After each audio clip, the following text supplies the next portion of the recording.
Good afternoon. It's Jim Norris from Backstage Insider, depending on where you are in the world. Here it's late afternoon, very hot. Pete, who we're talking to today, it's early in the morning in Australia. Um, it's good to meet you, Pete.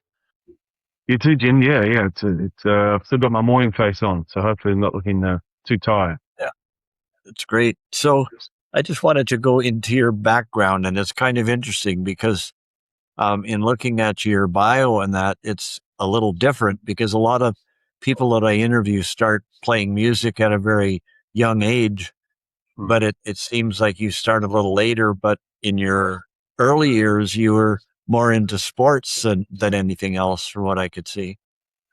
Yeah, well, I think my story is quite interesting for that reason that I didn't pick a guitar up until I was 22. Before that, my whole life was about sport. I was swimming, doing athletics. I used to run 400s, 800s, and then I played rugby.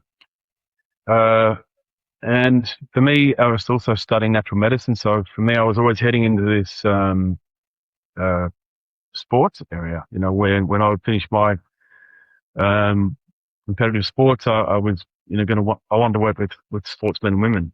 And that was my whole goal and where I was heading until a friend of mine came into my room one day who we were living with, both studying. And he just said out of the blue, you know what? I'm going to go get a guitar lesson. I've always wanted to do it. And he was really excited about it. And I thought, that sounds really great. I've never thought about doing music. That's never been on my radar until he came in and made that comment. And his name was Charlie. And he kind of, I guess, got me going. Rather than him having lessons, I actually went and had some lessons, and he never did. He never got around to it. And so I had a couple of lessons, and I ended up going overseas, and after a knee injury, and it was basically 2 years later, I called Charlie, and I called him up and said, mate, we're due to catch up. I've got something to show you. And he came around because he was living at the Gold Coast at this stage, and I was still in Brisbane. It's like an hour away, and got him round. We had a couple of beers, and I got the guitar out and I started playing. And I said, "Mate, it's because of you that I started playing the guitar." From that comment, that one day you came in, and I just had this passion that just loved it. And he was blown away, and that had happened. And then 12 months later, sadly, he passed away, had an aneurysm, and I never saw him again after that. But he's the reason that I picked up the guitar. I'm a kind of big believer in fate. And I believe I was meant to meet him, and that was one of his jobs, was to get me to play guitar. And then I named my first son after him, Charlie. So just a bit pretty special part of my life, that guy. And it's an interesting start how I got into music. Excellent. So, was anybody in your family musical at all, or were they more into sports as well? Well, it's kind of just me really into sport. Like we came from a small country town, a place called Chinchilla, which is 4 hours west of Brisbane, and um, no one else was really sort of into the sport so much as or music. There's nothing like that. My great grandparents were actually acrobats, and in the circus. So there is a kind of performing side, I guess, to in the family, and so they were doing that, and they lived till their late 90s. Um, but that's the only side that had anything to do with performance. For me, it was just out of the blue, and I didn't even know that I could sing at that stage. Well, so after you started playing the guitar, how long was it before you actually got out and played in front of an audience, somebody, a crowd, I guess you could call it? Yeah, well, I sat in my room for probably a good 12 months and just learned how to play and got better at that. And then I went overseas, um, and then I came back, and that's when I first went to a friend's party and brought the guitar. And no one had any idea that I could play music. And everyone was like, what are you doing? Like you can't play guitar, and I got this thing out and did the harmonica and started playing some songs, and everyone was blown away. So probably 2 years before I actually played in front of people. Um, at back home with my friends anyway. When I was traveling, I was kind of learning and started to do, a few little learn off buskers and different people. So, but I wasn't sort of playing in front of a crowd. That was it's Wow. kind of a big thing when first starting playing in front of people. So how long later was it before you recorded your first album? Quite some time. I recorded my first album at the age of 30. Or sort of started recording that recording process from say 27, 28, 29, and then actually did some demos in that period and was playing live around Brisbane, and that got into the studio and finished that off at the age of 30, which is not a young age for recording your first album. Um, Right. it caused a fair bit of stress for my mum at the time because she wasn't sure what I was doing and was questioning everything, about like, you sure you want to do this? And I never had any money, but I love music and I had this passion for it. And I believed that, I don't know, I just believed that if you had good music, then people would hear it and people would share it and the music would get out there. And that's what I believed in. I remember doing an interview in the early days too, when that album came out, and someone said, "Oh, what do you think of the theory that if you haven't made it by the time you're 24 in the music industry, you're never going to make it?" And I thought, well, that's bullshit. Like, good song's a good song, and good Yeah. songs will get heard. So that's what I And believe in.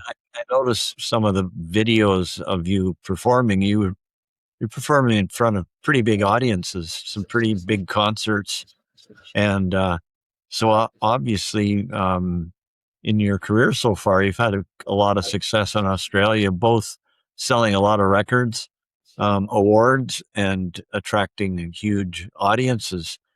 Yeah, the So crowds that's are big. Yeah, there's that's like, great to see.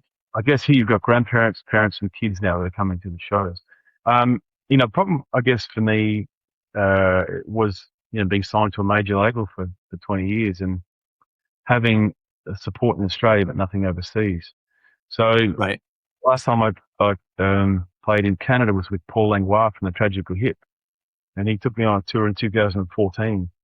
And we tried very hard to get outside of the label and get a release, because back then, without streaming services, no one could hear music. And so, Right. trying to get a release through someone else was impossible with the major label. So my music couldn't be heard. So I kind of stopped. Just no point really coming back to doing any touring. So that deal's done now. I've started to re-record my own back catalogue, like I guess like what Taylor Swift has done and what a lot of other acts are doing these days, because that's worth money to you and that's your investment. Um, the label own that, all the early music, and they don't basically you don't earn much money from that. So now is a quite good time to come back, and I'm pretty keen to sort of get out there and build, around the world and kind of get rid of this tag where I'm just not known. Which is, it's funny, instead of being in my country, but probably unknown and And I understand your newest album, most recent, is a best of. So a selection of your songs from over the years. Actually, the latest album is called Longing. That's the best of was 2 years ago, um, which was part of the deal with the record label. We had to do it anyway. But the latest album Right. is called Longing, and that was the number one album here in Australia, and that came out early this year. That's great. So you're coming to Canada in about another month or so, and Mm. touring Western Canada. Have you been to Western Canada before? Yeah, I've been there a few times now. It's the first place I Okay. came backpacking years ago. I Yeah. went across. Yeah. Always loved Canada from day one. The day I arrived there, it was the first country I ever landed in outside of Australia. Fell in Right. love with it. Worked for a little while for the Alpine Club of Canada, just doing some repairs on some of their huts through the range of the Rockies. Yeah, I loved it. I love the lifestyle there. I love the people. It's a beautiful country. Yeah, you're playing some great cities in Vancouver, Calgary, and Edmonton, and on the island. So great places to be, and a good time of year as well. The weather's nice. It's not Yeah. like winter to be here at times. And then Yeah. after that, I saw that you're going to the Netherlands and to England for some dates. Well, the Netherlands is the only other place that I released outside of Australia, and that was that was only due to the fact that there was a couple of there's a guy that worked for the label, and he wanted to release it.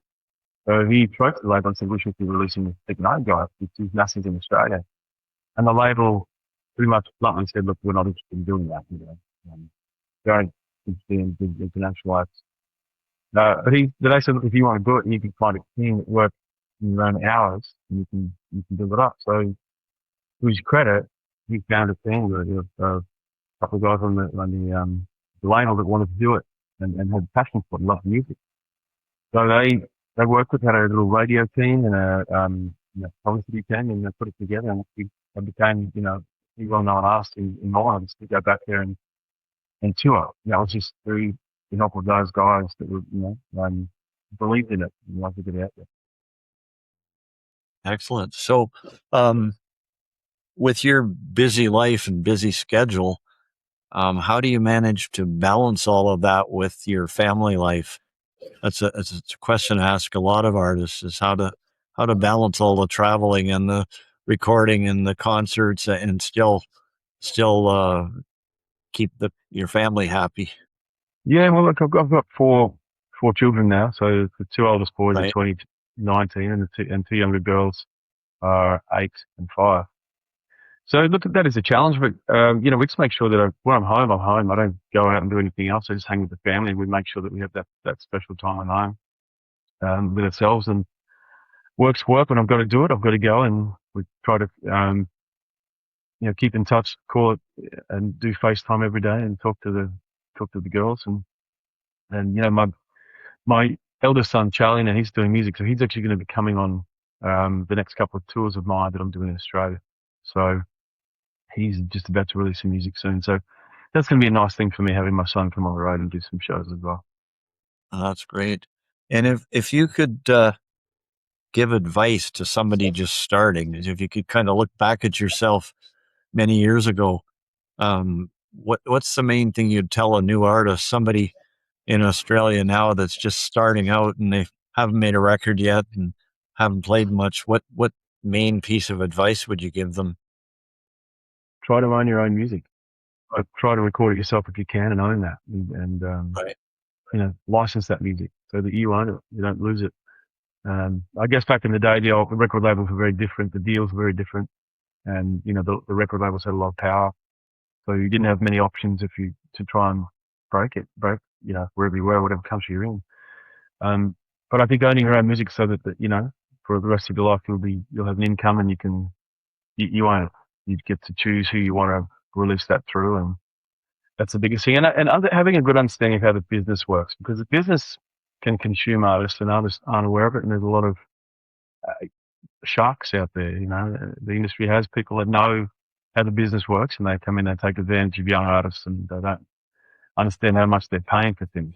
But that's the other thing too. It's having a really good understanding of how it works. It's very easy these days to get this information and learn the business side of things so that you are not being fooled. Great. Okay. So, all the best, especially on your Canadian tour. I'm sure you'll really enjoy it. When I post this interview, I'll put your website online as well, so people can have a look. If they go to your website, they'll find all the dates, but the Western Canadian dates as well for any of our friends that are out there, and they can come and check out your music. And all the best with the new album and your current tour. Take care. Thanks, Jim. Where are you based? You are over in the east, are you? I'm in Niagara Falls, Canada. Oh, nice. Okay. Yeah, I've been there a couple of times. Beautiful. Very cold. Alrighty. Thank you, mate. Take care. See you later. Okay. Bye.